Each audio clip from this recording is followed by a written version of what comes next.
Apocalipse 19. Depois dessas coisas, ouvi no céu uma grande voz de numerosa multidão, dizendo: Aleluia! A salvação e a glória e o poder são do nosso Deus, porquanto verdadeiros e justos são os seus juízos. Pois julgou a grande meretriz, que corrompia a terra com a sua prostituição, e das mãos dela vingou o sangue dos seus servos. Segunda vez disseram: Aleluia! E a sua fumaça sobe pelos séculos dos séculos. Os 24 anciãos e os 4 seres viventes prostraram-se e adoraram a Deus, que se acha sentado no trono, dizendo: Amém, aleluia. Saiu uma voz do trono exclamando: Dai louvores ao nosso Deus, todos os seus servos, os que o temeis, os pequenos e os grandes.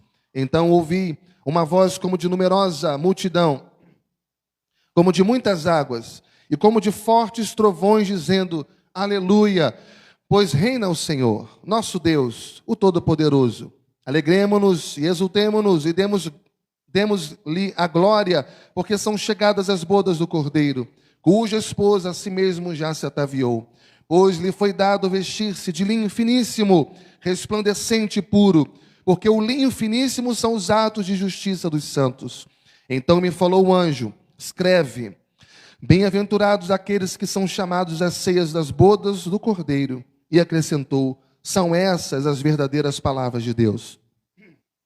Prostrei-me ante a seus pés para adorá-lo. Ele, porém, me disse: vê, não faças isso. Sou conservo teu e dos teus irmãos, que mantêm um testemunho de Jesus. Adora a Deus, pois o testemunho de Jesus é o espírito da profecia.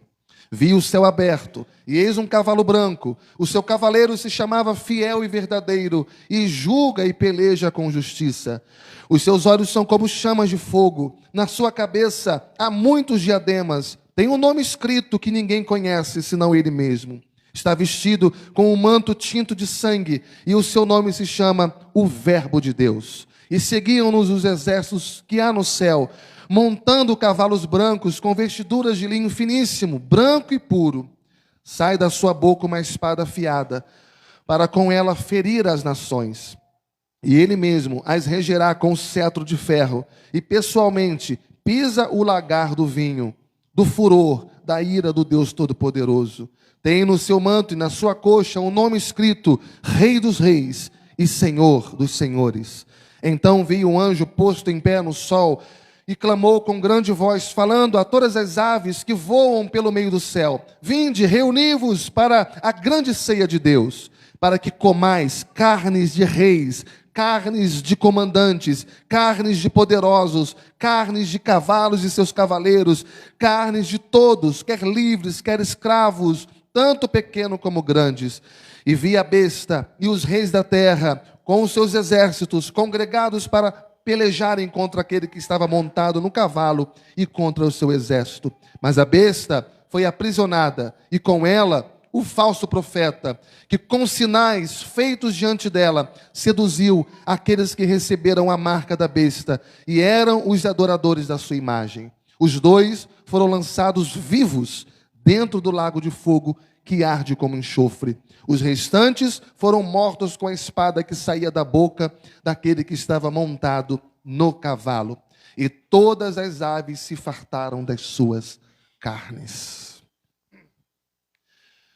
Pai, fala conosco nesse momento tão precioso, tão importante, que nós paramos tudo para ouvir a Tua palavra. Que a Tua palavra venha trazer conhecimento, mas, sobretudo, temor do Senhor no nosso coração. É o que te pedimos, em nome de Jesus. Amém e amém. Glória a Deus. Toma o seu lugar.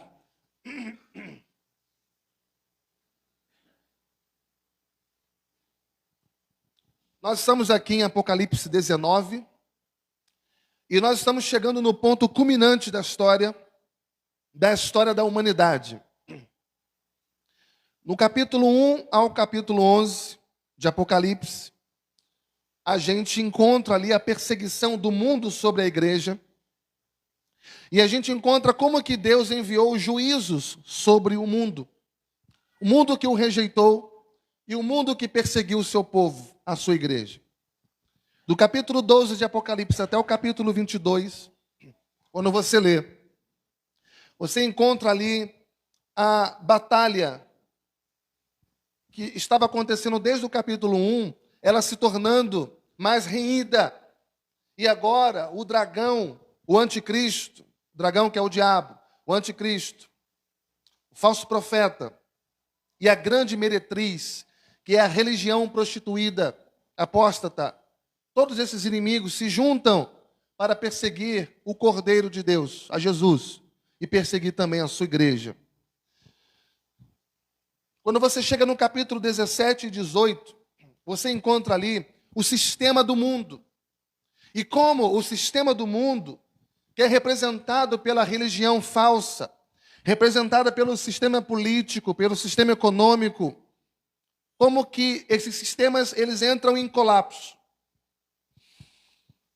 E agora, capítulo 19, João tem a visão da alegria no céu.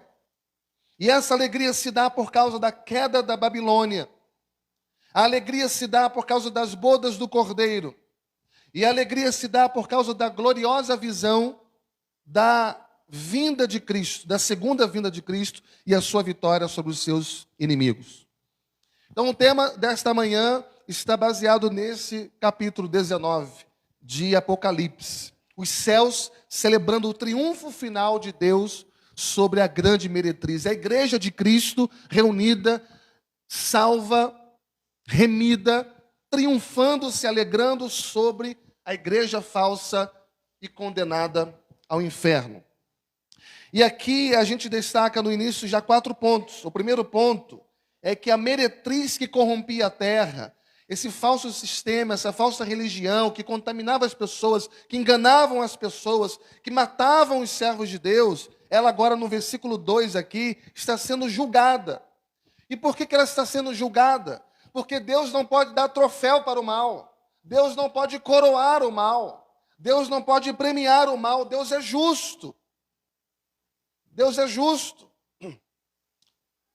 Capítulo anterior, capítulo 18, versículo 20, quando a Babilônia caiu, a ordem foi dada no céu. Qual foi a ordem dada lá? Exultai sobre ela. O mal caiu, foi condenado, foi derrubado. Então celebra a ordem que Deus deu para a igreja, para os remidos. Exultai sobre ela, ó céus. Exultai sobre ela, vós santos, apóstolos e profetas, porque contra ela o Senhor julgou a vossa causa. Jesus está julgando a meretriz, ou seja, a falsa igreja. E agora Jesus está se casando com a sua noiva. É o que chamamos de bodas do Cordeiro, se casando com a verdadeira igreja. Ao mesmo tempo em que a religião prostituída diz, ai, ai, lamentando a condenação e o juízo de Deus, a noiva do Cordeiro, aqui em Apocalipse 19, diz, aleluia, amém e aleluia. Segundo lugar, o poder do mundo é um poder transitório. E quando nós encontramos um texto como esse, vimos que ele está caindo.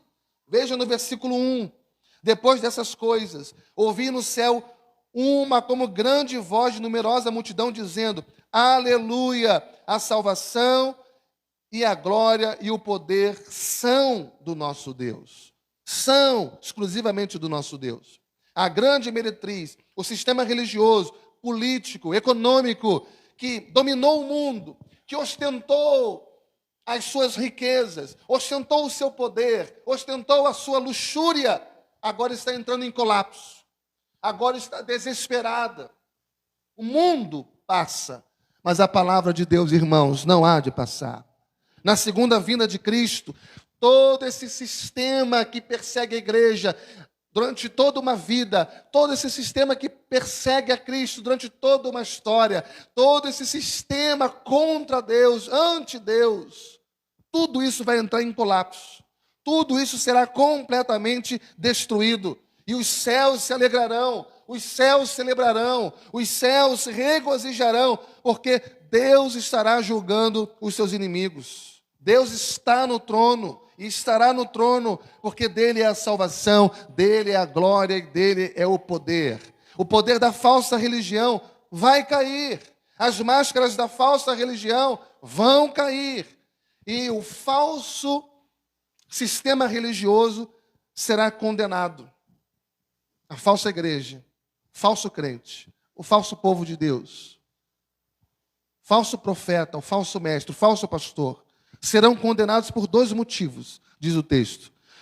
O primeiro motivo está no versículo 2. É porque eles corromperam a terra com a sua prostituição, ou seja, com o seu engano religioso.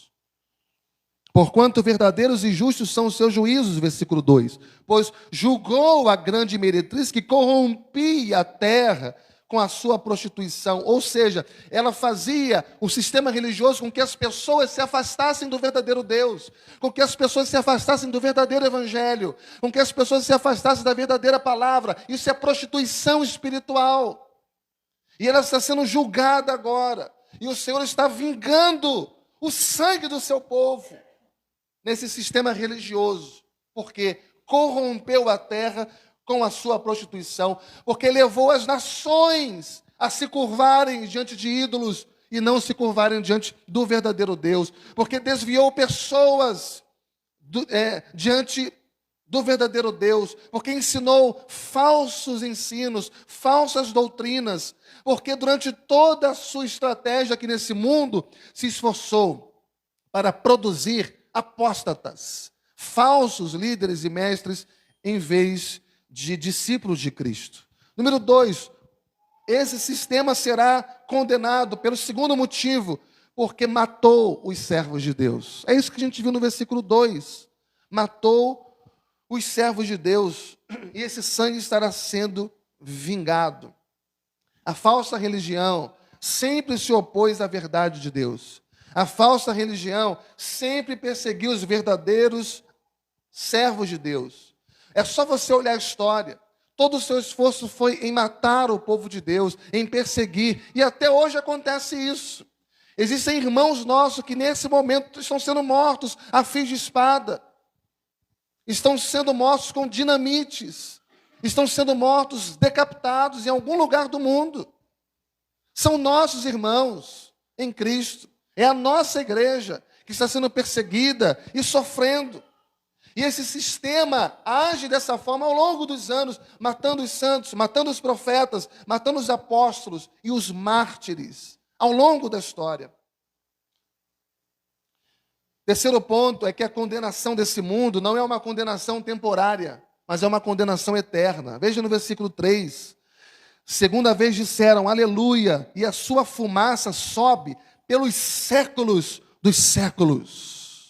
Não apenas o mal será vencido, mas a Bíblia diz que os malfeitores, os agentes do mal, os perseguidores, eles serão atormentados eternamente, diz o texto, pelos séculos dos séculos. A Bíblia está falando aqui de penalidades eternas. Existem teologias, existem doutrinas, ensinos que tratam sobre a aniquilação. Eles creem que o povo de Deus, eles creem que quando os malfeitores, os perseguidores do povo de Deus, até mesmo o diabo, seus demônios e os condenados, quando morrerem, eles serão aniquilados, ou seja, eles sumirão. Não tem sofrimento, não tem angústia, não tem penalidade eterna. Eles serão aniquilados, como um sopro, e eles somem. E acabou. Tudo acabou. A Bíblia não fala de aniquilação. A Bíblia está falando de um tormento sem fim. Aqueles que rejeitarem a Cristo, aqueles que rejeitarem a palavra de Cristo, esses serão condenados eternamente e eles sofrerão para sempre. E a fumaça, diz o texto, subirá pelos séculos dos séculos. Quarto lugar, a igreja e os anjos adoram a Deus, porque Deus reina e Deus está reinando. Veja versículo 4. Os 24 anciãos e os 4 seres viventes prostraram-se e adoraram a Deus, que se acha sentado no trono, dizendo, amém, aleluia. Saiu uma voz do trono exclamando, dai louvores ao nosso Deus, todos os seus servos, os que temeis, os pequenos e os grandes. Então ouviu uma voz de numerosa multidão, como de muitas águas e como de fortes trovões, dizendo: aleluia, pois reina o Senhor, nosso Deus, o Todo-Poderoso. Irmãos, Deus sempre esteve no trono. Deus sempre esteve no trono. E o inimigo sempre esteve aonde? No cabresto de Deus, no controle de Deus. Mas chegou a hora de colocar todos os inimigos debaixo dos seus pés, e eles serão lançados no lago de fogo. Você percebe que Apocalipse é o livro dos tronos. Diversas vezes vai falar nesse livro sobre tronos. E Deus agora está conquistando os tronos da terra. O trono do diabo, o trono do anticristo, o trono do falso profeta, o trono da Babilônia, o trono dos poderosos do mundo. Todos estarão debaixo dos pés de Jesus, o Rei dos reis, o Senhor dos senhores, o Deus Todo-Poderoso. Os impérios cairão, os reinos cairão, as superpotências econômicas cairão, os poderes tiranos cairão. Todo joelho se dobrará diante de Jesus Cristo, Rei dos reis e Senhor dos senhores, porque Ele reina. E o coro celestial será unânime, diz aqui no versículo 6. Em uma só voz vão cantar: aleluia, pois reina o Senhor, nosso Deus, o Todo-Poderoso. Os céus estão celebrando o casamento da noiva com o seu noivo, o Cordeiro de Deus. E aqui a gente destaca umas 4 verdades gloriosas algumas verdades gloriosas sobre o casamento de Cristo com a sua igreja. Em primeiro lugar, aqui, versículos 7 e 8, enquanto a meretriz, enquanto a falsa religião, a falsa igreja, o falso povo é julgado, a noiva é honrada. Veja versículo 7. Alegremo-nos, exultemo-nos e demos glória, porque são chegadas as bodas do Cordeiro, cuja esposa a si mesmo já se ataviou, pois lhe foi dado vestir-se de linho finíssimo, resplandecente e puro, porque o linho finíssimo são os atos de justiça dos santos. Enquanto a meretriz, simbolizada pela falsa igreja, é julgada, a noiva do Cordeiro, simbolizada pela igreja verdadeira, é honrada. De um lado, uns estão sendo julgados para condenação. De outro lado, outros estão sendo honrados para a salvação. Enquanto a meretriz veste as suas vestes manchadas de prostituição, de violência, porque essas foram suas ações durante toda a história, as vestes do Cordeiro, da noiva do Cordeiro, são limpas. E diz o texto que é branca e é pura, mais pura do que o mais fino dos linhos, diz o texto. A noiva está se ataviando para o noivo. A igreja de Cristo está se preparando para encontrar com o seu noivo Jesus. Mas veja que as vestes lhe são dadas, diz o texto. As vestes nos são dadas. Ou seja, aqui no versículo 8, pois lhe foi dado vestir-se de linho. Não fomos nós que compramos esse linho. Não fomos nós que adquirimos de alguma forma, por nós mesmos, esse linho. Foi o Senhor quem nos deu. A igreja se santifica, mas essa santificação vem do Senhor. A igreja se purifica, mas esta pureza, ela vem do Senhor. Nós fazemos a nossa parte aqui. Temos que nos esforçar para manter a pureza e a santificação. Mas se nós alcançamos isso, foi porque o Senhor fez chegar isso até nós. A igreja desenvolve a salvação, mas é Deus quem opera em nós, tanto querer quanto realizar. É o Senhor quem salva a nossa vida. Segundo lugar, os bem-aventurados são convidados para as bodas. Os bem-aventurados, convidados para as bodas. E a noiva são a mesma pessoa. Veja no versículo 9. Então me falou o anjo: escreve, bem-aventurado aqueles que são chamados à ceia das bodas do Cordeiro. E acrescentou: são essas as verdadeiras palavras de Deus. Imagina que é uma sobreposição de imagens. Você pega uma imagem e coloca outra imagem atrás e deixa a luz refletir. E ali você tem uma imagem mais completa, mais plena. É uma sobreposição de imagens. A noiva é a igreja. E os convidados também é a noiva. A noiva é a igreja e os convidados. E eles estão sendo chamados para fazer parte dessa celebração, desse banquete. Os convidados e a noiva são a mesma coisa. A igreja é o povo mais feliz do universo. E a eternidade, irmãos, será uma festa que nunca mais acabará. Imagina a sua melhor festa. Imagina aquele momento inesquecível. Imagina aquele momento que você gostaria de perpetuar, de nunca mais esquecer. Cada detalhe foi lindo, foi maravilhoso. Assim será a eternidade com Deus. Uma festa completa, plena, que jamais se acabará. Terceiro lugar aqui, o noivo também é descrito como o cordeiro. Ainda no versículo 9. Então me falou o anjo, escreve bem-aventurados aqueles que são chamados à ceia das bodas do cordeiro. Ele quer ser lembrado pelo seu sacrifício, pelo pecado. Como noivo da igreja, ele quer ser lembrado. E ele quer ser lembrado como aquele que deu a sua vida pela sua amada. Por isso ele quer ser chamado do Cordeiro de Deus, que é aquele que entregou a sua vida como sacrifício vivo, como sacrifício eterno, pela sua noiva. Louvado seja Deus. Também as bodas falam da consumação gloriosa do relacionamento do noivo com a sua igreja. Volta no versículo 7. Alegremo-nos, exultemo-nos e demos-lhe glória, porque são chegadas as bodas do Cordeiro, cuja esposa já se ataviou. E o casamento de Cristo com a sua igreja será um casamento completo. Interessante, irmãos, que as bodas, elas continuam não por uma semana. Não é um deleite que teremos por alguns dias, ou talvez por um mês, ou por um tempo.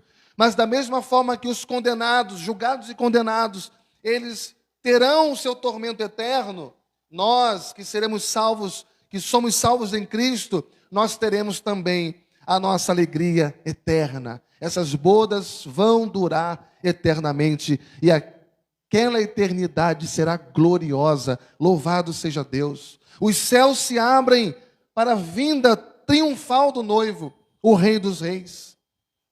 Agora no versículo 11, e a gente vai destacar aqui algumas verdades nesse texto. Versículo 11 diz: vi o céu aberto, e eis um cavalo branco, o seu cavaleiro se chama Fiel e Verdadeiro, e julga e peleja com justiça.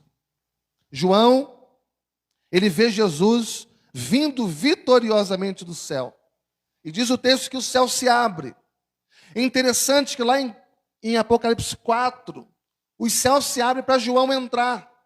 Os céus se abrem e ele ouve uma voz que diz: João, vem, sobe aqui, porque eu lhe mostrarei as coisas que hão de acontecer. E agora, já não é mais para João entrar. Agora os céus se abrem para Jesus sair e para os seus exércitos saírem junto com ele. Ou seja, a última cena da história está para acontecer aqui. Estamos no final. Jesus está vindo agora para a sua última batalha. E esse é o período que chamamos da grande tribulação. Satanás ainda está atuando. Satanás está dando as suas últimas cartadas, pretensiosamente, achando que de alguma forma vai vencer.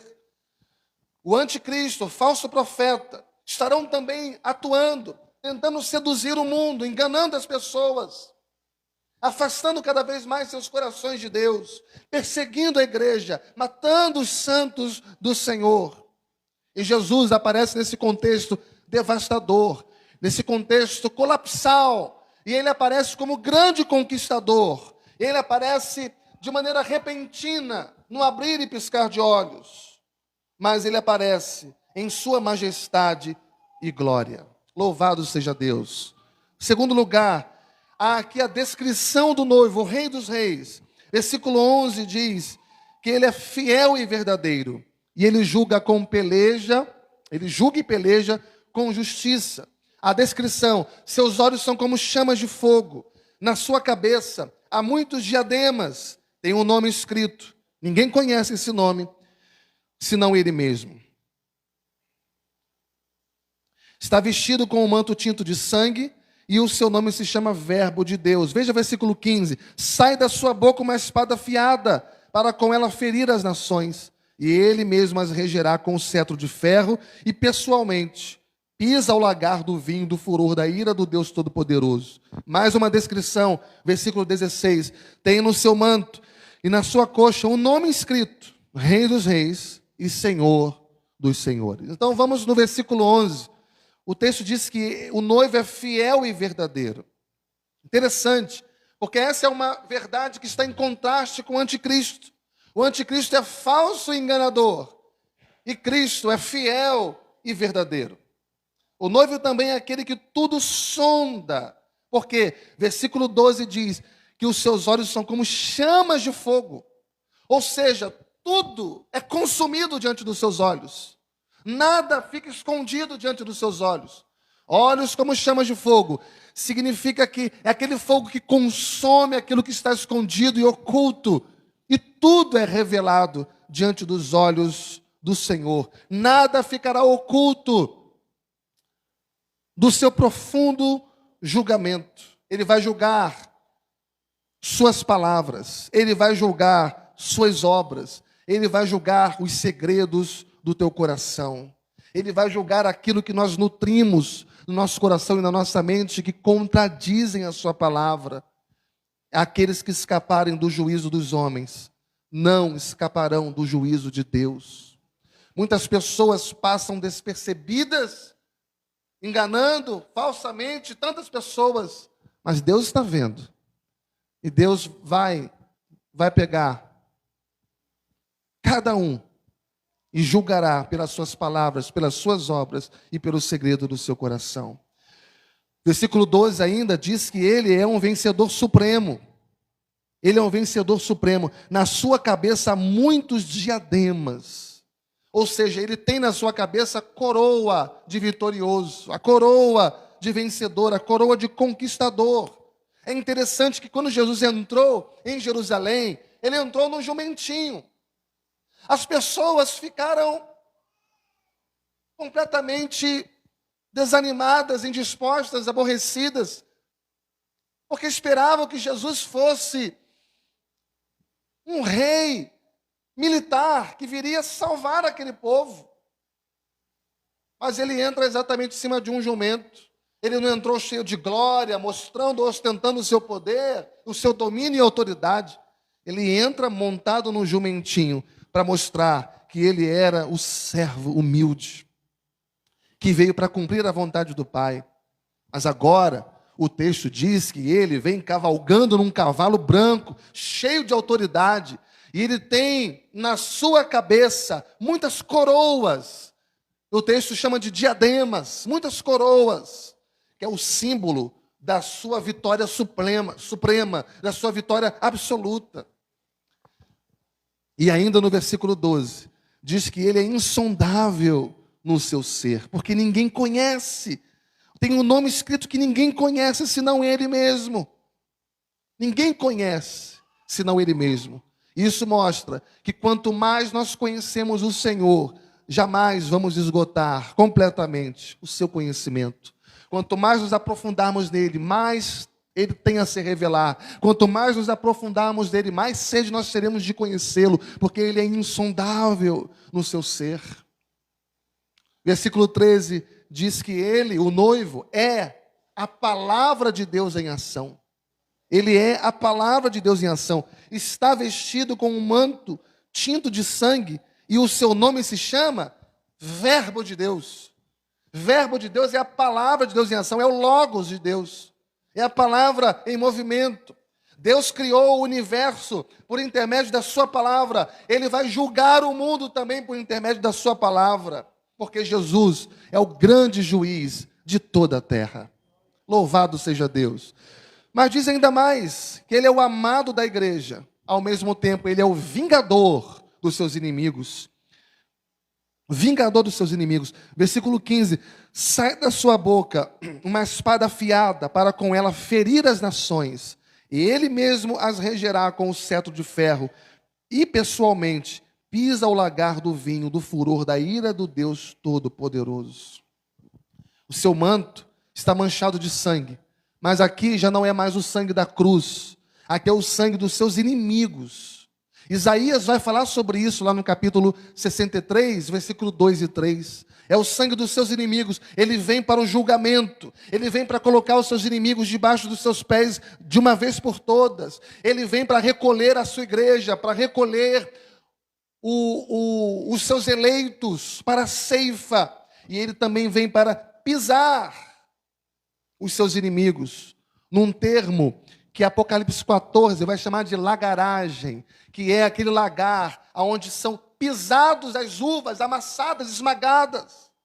E assim ele vai fazer com aqueles que rejeitaram o seu nome, a sua palavra, perseguiram o seu povo e viveram a sua vida completamente afastado de Deus. Afastado de Deus. Ele vem para julgar as nações. E Mateus 25 vai subscrever isso também. Ele é o julgador das nações. Versículo 16 aqui vai dizer que ele é o Rei dos Reis e o Senhor dos Senhores. Tem no seu manto e na sua coxa um nome escrito: Rei dos Reis e Senhor dos Senhores. Interessante, ele era o servo humilde, mas Deus o exaltou sobremaneira. Agora ele é o Rei dos Reis, ele é o Senhor dos Senhores. E por que ele é o Rei dos Reis? Por que ele é o Senhor dos Senhores? Porque o seu nome está acima de todo nome, e diante dele todo joelho terá que se dobrar. O anticristo terá que se dobrar, o diabo terá que se dobrar, o falso profeta terá que se dobrar, os reis da terra terão que se dobrar, os ímpios terão que se dobrar diante do seu nome. Louvado seja Deus. Versículo 14 diz que os exércitos, ou os acompanhantes do noivo, o Rei dos Reis, diante desse exército ele virá em glória. Olha o que diz no 14: e seguiam-no os exércitos que há no céu, montando cavalos brancos com vestiduras de linho finíssimo, branco e puro. Está falando do povo de Deus, que estará com ele para julgar a terra. Irmãos, o rei virá em glória, ao soar da trombeta. Diz a Bíblia, ao som da trombeta do arcanjo, Cristo descerá do céu, todo olho o verá, todo olho o verá. E ele virá pessoalmente, ele não vai mandar outra pessoa. Ele vai vir em carne glorificada, ele mesmo, fisicamente. Não será um arrebatamento oculto, porque a Bíblia diz que todo olho o verá. Ele estará diante de todos. Quando a trombeta tocar, todos vão ouvir, e já será tarde demais. Aqueles que amaram, amaram, aqueles que rejeitaram, rejeitaram. Ele virá de maneira poderosa, de maneira triunfal, de maneira gloriosa.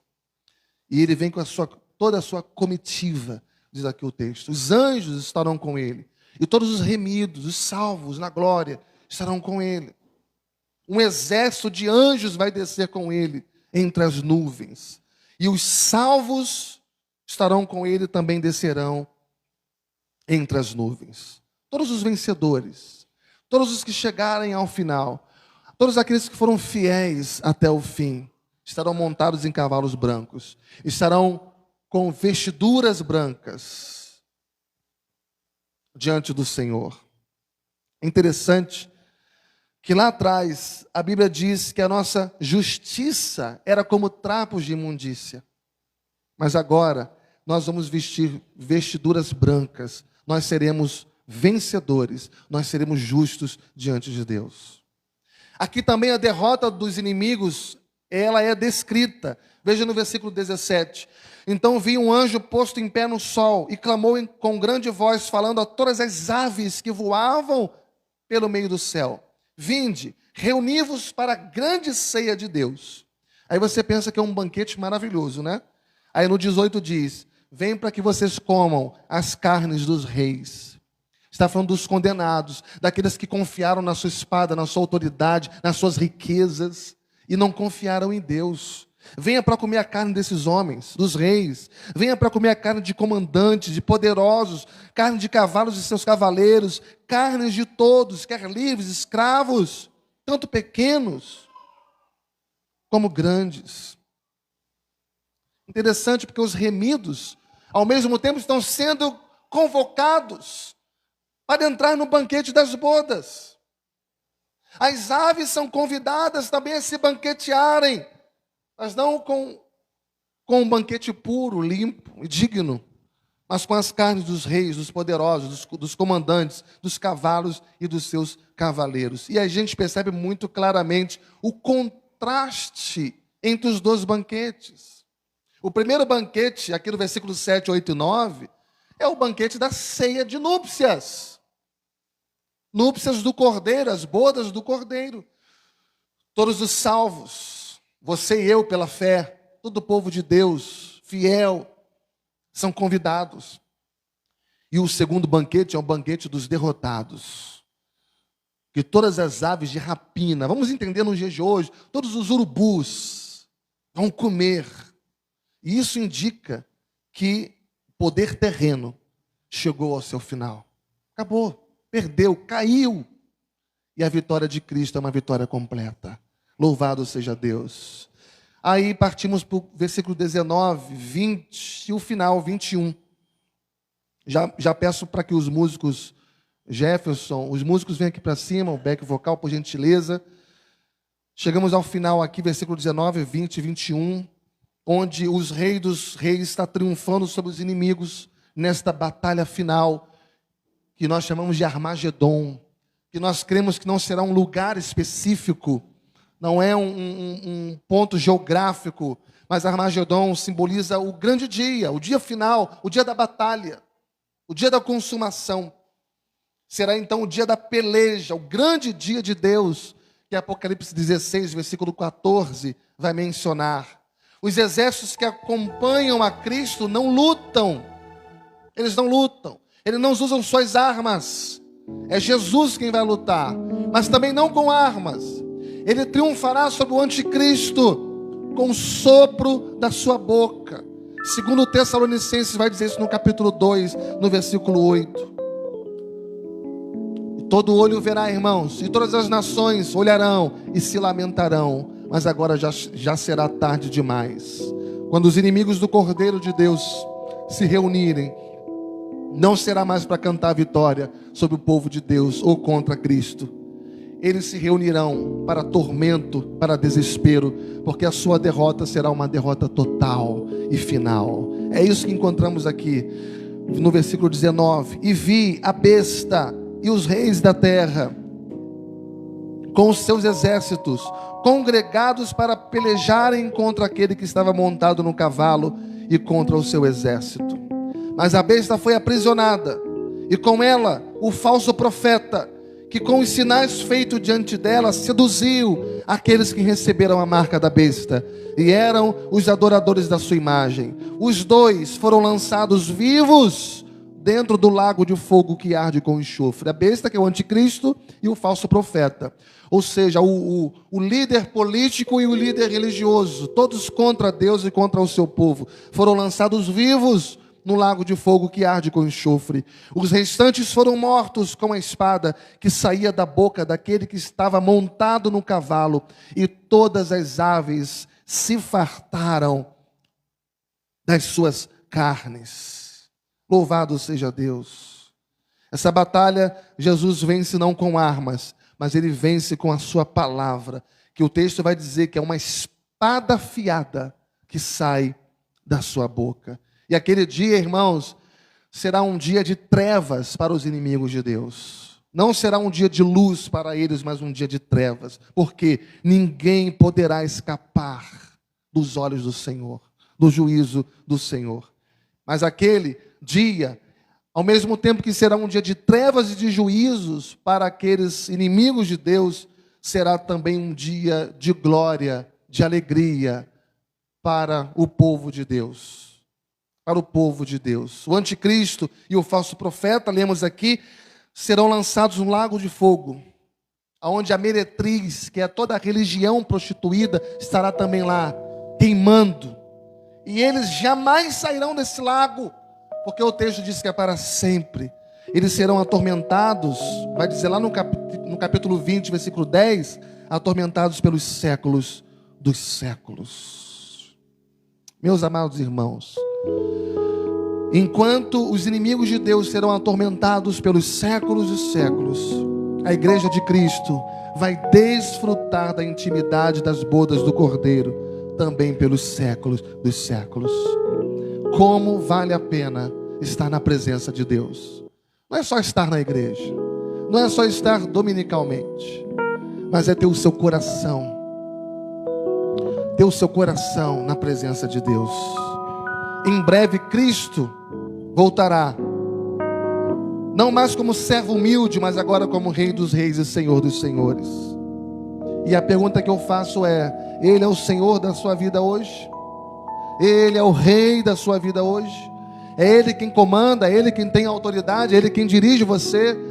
Seus passos, suas decisões, suas ações, elas são coordenadas por esse Senhor, esse Rei? A segunda pergunta que eu faço é: você está preparado para encontrar com Cristo? Você está pronto? E a minha recomendação para você é: vigia, para que este grande dia não pegue você de surpresa. Vigia, para que esse grande dia não te pegue de surpresa. Amém.